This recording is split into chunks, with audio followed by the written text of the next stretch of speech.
I'm painter and collage artist Jonathan Talbot, and today I'd like to share some information with you about tacking irons, also called heat sealing irons or banding irons. Normally this wouldn't be information that I'd have to share with you, but at the time I'm making this video, September of 2022, tacking irons and heat sealing irons have been very difficult to acquire. A tacking iron is a sort of miniature version of what you use to iron shirt. I use these because I use heat to fuse my collage elements together.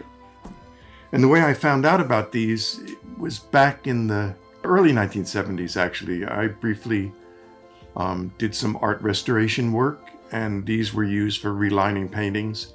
They were also used in picture frame shops to position things which are going to be dry mounted. And the first kind of tacking iron that I learned about was a seal tacking iron. Let me move these out of the way so we can look at them one by one. This is a seal tacking iron, sometimes called a sealector tacking iron. This one, I imagine from the look of it, is from the 1940s or 50s. And the first thing I want to tell you about seal irons is that they tend to last forever. They're really well made, and currently you can buy new ones, although they're not exactly like this because they don't have this temperature control knob on them. But you can buy them for about $190. This is not the best thing for all of us, but there's another answer, and that's to go to eBay. And you can find them on eBay from time to time for much less money, and indeed I think that's the way I got this one. This is a monocoat tacking iron or heat sealing iron. Basically, this kind of heat sealing iron is sold to shrink the film on model airplanes, particularly the kind of model airplanes which people actually fly. They cover them with a film, but in order to get the nice curved wings that are smooth, they have to heat them. And so they take an iron like this and they put a sock on it, a little covering like this, and they pass it near but not on the film, and the heat from the iron shrinks the film, and you get a perfect curve to conform to the structure of the wing. And indeed, the next two irons as well that I'm going to show you were made for that purpose. But the monocoat iron has a drawback when compared with the seal iron. If you look at the seal iron, you can see that there's a slight curve to the tip. What that means is that you can either iron flat, or if you want to iron just a little area, you can tilt the iron and still be able to iron. Whereas the monocoat iron is like your household iron. You either iron the whole thing or nothing at all. There's no way to tilt it. All you touch is the very point because the surface is 100% flat. And I find that to be a disadvantage in collage making, using the iron that way. This is a Coverite iron. It was sold under the name of Black Baron. Again, it was used for model airplane making. Both the monocoat iron and Black Baron iron do have temperature controls like the old seal iron, which I showed you. And this iron does have a curved tip, but frankly, it didn't come that way. It came like this. And I used a belt sander to curve the bottom of it. And that takes some skill and some time, and also you have to have an available belt sander. But it did solve the problem. But you notice that when I rounded it, I also lost that fine point. And that point is sometimes useful when you're making collages if you have a very little thing that you want to heat and to adhere. So that wasn't perfect. And I was, and also rounding these, and I used to round these for other people too, people who studied with me. And I was spending an awful lot of time doing this. Not the best solution. So I was thrilled with this Hanger 9 iron used in the model airplane industry, airplane hanger, Hanger 9.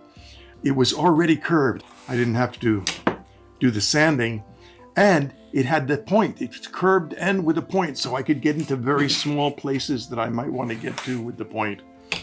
This was particularly useful when I was not only collaging flat surfaces, but I want to collage the inside of a box or a recess or something like that.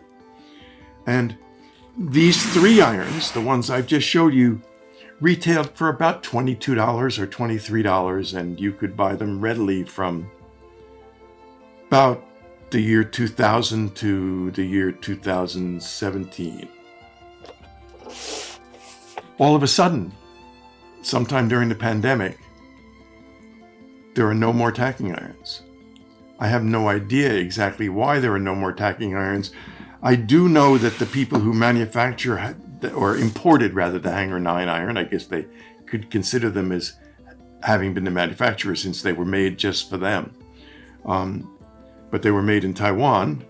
The people who imported these from Taiwan has told a colleague of mine that they're not going to bring in any more.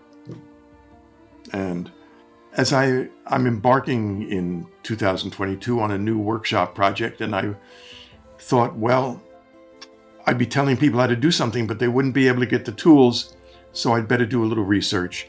And I went out and I found this iron. I found this on Amazon. It does have a curved point, a curved sole, a curved bottom. You can rock it a little bit like this and still iron. And it has a point, which is nice, although it's not quite as nice as the Hanger 9 point, from my point of view. But it doesn't have a control knob for the temperature because this one is, you know, digital, electronic. When you plug this one in, first you press the on button. It lights up to tell you that it's heating up. This has both good and bad things about it. One, I like the way this feels. It feels just like a brush or a paint tool or something, and this doesn't feel that way. It's a complex shape which somewhat distracts my hand, but maybe that's because I'm just used to the old kind. What I like about this one is that you can set it at the temperature you want and it will achieve that temperature. And I've already preset this one at 225 Fahrenheit, which is about the temperature that I like. I did some experimenting with it, even though I only received it yesterday. And I waited to make this video until it had arrived because this is the only one that I can really tell you how to get. You can find the others on eBay, and I strongly suggest that you consider buying one of them. And I can't speak to the reliability of this because I've only had it one day. The seal irons, as I've said, I have them from the 1940s that still work. The monocoat one I don't suggest buying because it's flat. The Coverite iron lasted well for 3, 4, and 5 years at a time. That was good. The Hanger 9 wasn't quite as durable, but if you remember to turn it off and don't leave it on all night, it'll last for years. You know? This one has reached the temperature, or is approaching the exact temperature that I set it at. And it's got another problem, which you may notice. It blinks, and I can't imagine trying to work on a piece of artwork with this distracting, blinking red light in front of me. So I am very clear that what I want to do is cover it with some black tape so that I don't have to look at it. Can I still see it at all? No. And maybe I should put just the tiniest pinhole in it or something so that I could see. But the temperature reads out on the dial that's on the handle, and it looks like that it says 233 right now, and I set it at 225. But usually what happens is it seems to get 10 degrees above, and then it cools down to 10 degrees below, and then it gets 10 degrees above, and that seems to work. And it does work nicely, and it seems fairly substantial. So this is an O-School, O''SKOOL, which I bought on Amazon. So these are 5 irons, 4 of which I'm going to put aside the one with the flat bottom, 4 of which you can find 3 on eBay, or you can buy a new seal for $190 if you want to buy it, but you may not be able to find one where you can control the temperature. Or this O-School iron for, I think it was $62 or $68 or something like that. I wish I had better news. They all come with little racks, which is nice. They all come with these socks, but for collage making, we won't be using these. And again, I wish I had better news about the situation, but I don't. I wish you luck in finding the tool that best suits your needs at the best possible price. You can email me if you have questions. I'll try to give you a little guidance. Thanks for watching, and check out the workshops that I offer at artmaking.org. I'm Jonathan Talbot. Thank you.